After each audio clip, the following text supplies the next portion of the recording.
Good morning. Jai Swami Narayan. How are you everyone? How are you everyone? I hope you all are fine at your home. મને આશા છે કે તમે તમારા ઘરે સારા હશો. So everyone stay at your home. Understood? Okay. Now today our class for spoken English. એનો class છે આપણો સ્પોકન ઇંગ્લિશનો ક્લાસ છે. તો હું તમને કેટલાક ક્વેશ્ચન પૂછું, તમારે મને એના આન્સર આપવાના છે. ઓકે.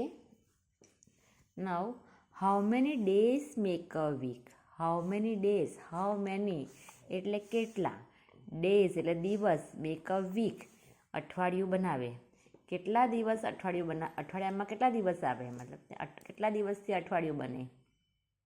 તો 7 days make a week. 7 days make a week. હું તમને કોઈ પૂછું ને ત્યારે તમારે કહેવાનું 7 days મેક અ વીક. અને નેમ ધેમ, તેના નેમ આપવાનું. તો Sunday, Monday, Tuesday, Wednesday, Thursday and Friday. એ શું છે? ડેઝ છે, બરાબર ને. How many days make a week? તો 7 days મેક અ વીક. એના નેમ ધેમ તો Sunday, Monday, Tuesday, Wednesday, Thursday, Friday and Saturday. આ એક જનરલ ક્વેશ્ચન છે તમારા માટે. પછી how many months make a year? કેટલા મહિના થઈને એક વર્ષ બને? તો 12 months make a year. 12 months make a year. 12 મહિનાથી એક વર્ષ બને.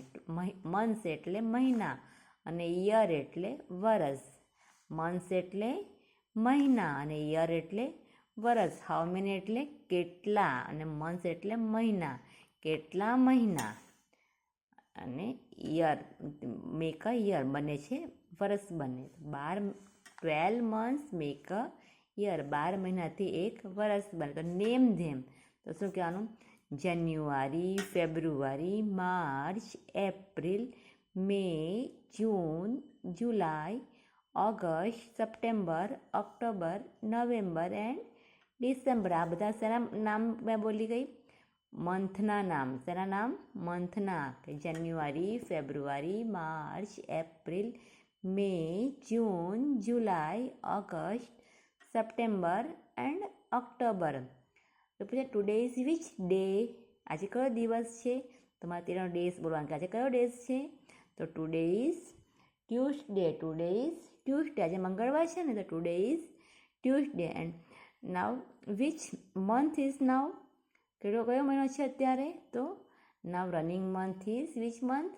December. Running month is December. Now December મહિનો છે. Okay, thank you.